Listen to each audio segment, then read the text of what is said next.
What does this mean? Surely this captain woman is Princess Antigone. Why should she be taken? Here's the one who did it. We caught her in the very act of burying him.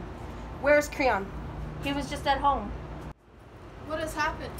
Why have you come back so soon? O king, a man should never be too sure of anything. I have sworn that you not see me here again. Your anger frightened me so, and the things you threatened me with, but how could I tell them? That I'd be able to solve this case so soon? No dice throwing this time. I was only too glad to come. Here is this woman. She is the guilty one. We found her trying to bury him. Take her, then question her. Judge her as you will. I am through with this whole thing now, and glad of it. But this is Antigone. Why have you brought her here? She was burying him, I tell you. It was like this. After those terrible threats of yours, king, we went back and brushed the dust away from the body. The flesh was soft by now and stinking. So we sat on a hill to windward and kept guard. No napping this time. We kept each other awake, but nothing happened until the white round sun whirled in the center of the round sky over us. Then suddenly, a storm of dust whirled up on the earth, and the sky went out. The plain vanished with all its trees in the stinging dark. We closed our eyes and endured it.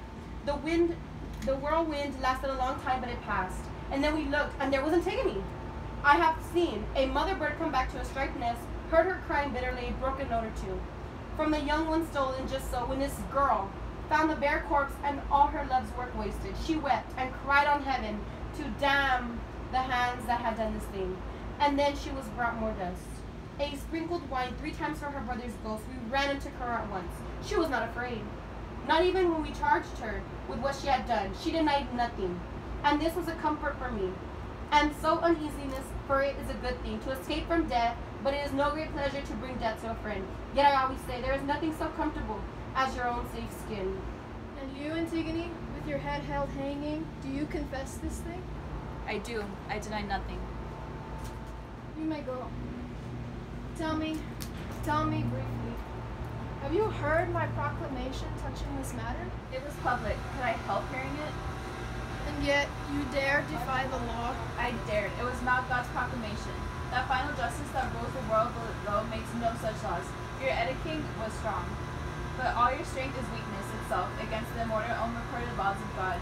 They are not merely now, they were and shall be, operative forever. Beyond man, utterly I knew I must die. Even without your decree, I am only mortal. And if I must die, now before it is my time to die, surely this is no hardship. Can anyone living as I live, with all the evil about me, think death less than a friend? This death of mine is of no importance. But if I had left my brother lying in death unburied, I should have suffered. Now I do not.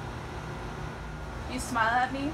Ah, Creon, think me a fool, if you like, but it may well be that a fool convicts me of folly. Like father, like daughter, both headstrong, deaf to reason. She has much to learn. The inflexible heart breaks first, the toughest iron cracks first, and the wildest horses bend their necks at the pull of the smallest curb. Pride in a slave? This girl is guilty of a double insolence, breaking the given laws and boasting of it. Who is the man here, she or I, if this crime goes unpunished? Sister's child, or more than sister's child, or closer yet in blood. She and her sister win bitter death for this. Go, some of you. Arrest is meaning. I accuse her equally. Bringing her, you will find her sniffling in the house here. Her mind's a traitor, crimes kept in the dark. Cry for light and the guardian brain shudders. But how much worse than this is brazen boasting for barefaced anarchy? What more do you want than my death? Nothing. That gives me everything. Then I beg you, kill me. This talking is of great weariness. Your words are distasteful to me, and I am sure that mine seem so to you. And yet they should not seem so. I should have praise and honor for what I have done. All these men here would praise me, were their lips not frozen shut with fear of you. Ah, the good fortune of kings. License to say and do whatever they please. You are alone here in that opinion. No, they're with me, but they keep their tongues on leash. Maybe, but they are guilty, and you are not. There is no guilt in reverence for the dead. Was he not your brother too? My brother too. Yet you insult his memory? The dead man You would not would, insult it. for you honor a traitor as much as him. His own brother, traitor or not, and equal in blood. He led war on this country, but Eteocles defended it. Nevertheless, honors are due all the dead. But not the same for the wicked as for the just. Ah, Creon, Creon. Which of us can say what the gods hold wicked? An enemy is an enemy, even dead. I choose to join in love, not hate. Go with them then. If you must have your love, find it in hell. See, Ismene comes. Those tears are sisterly, the cloud that shadows her eyes down the gentle sorrow. You too, Ismene, snake in my ordered house, sucking at my blood stealthily. Ismene, do you confess that you share this crime or deny it? Answer me. Yes, if she lets me say so. I am guilty. No, Ismene, you have no right to say so. You would not help me, and I will not have you help me.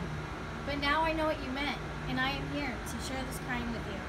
The dead man, the gods who rule the dead, know whose act this was. Words are not friends. Do you refuse me, Antigone? I want to die with you. I too have a duty to discharge to the dead. You shall not lessen my death by sharing it. What do I care for life when you are dead? Ask Creon, you're always hanging on his opinions. You are laughing at me. Why, Antigone? It's a joyless laughter, Ismene. But can I do nothing? Yes, save yourself. I shall not envy you. There are those who will praise you. I shall have honor too. But we are equally guilty. No more, Ismene. You are alive, but I belong to death. Then I beg you to observe these girls. It seems that one has now lost her mind, and the other has never had a mind at all. Grief teaches the steadiest of minds to waver, King. Yours certainly did when you assumed with the guilty. But how could I go on after she's dead? You are. She is already dead. But she's your son's There are bride. places enough for him to push his plow. I want no wicked women in my house. Oh, dearest Taman, how your father wrongs you. I have had enough of your childish talk of marriage. Do you really intend to steal this girl from your son? No, death will do that for me.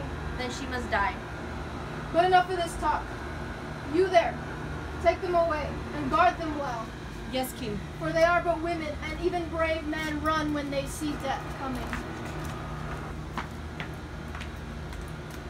Fortunate is the man who has never tasted God's vengeance. Where once the anger of heaven has struck, that house is shaken forever. Damnation rises behind each child, like a wave cresting out in the black northeast. When the long darkness under sea roars up, and bursts drowning death upon the worn-white sand. I have seen this gathering sorrow from time long past loom upon Oedipus's children, generation from generation, takes the compulsive rage of the enemy god. So lately this last flower of Oedipus's line drank the sunlight, but now a passionate word and a handful of dust has closed up all its beauty. What mortal arrogance transcends the wrath of Zeus? Sleep cannot lull him, nor the effortless long months of the timeless gods. But he is young forever, and his house is the shining day of high Olympus. All that is and shall be, and all the past is his. No pride on earth is free of the curse of heaven. The straying dreams of men may bring them ghosts of joy, but as they drowse, the waking embers burn them, or they walk with fixed eyes as blind men walk. But the ancient wisdom speaks for all time. Fate works most of woe, with lowly spirits show. Man's little pleasure is the spring of sorrow.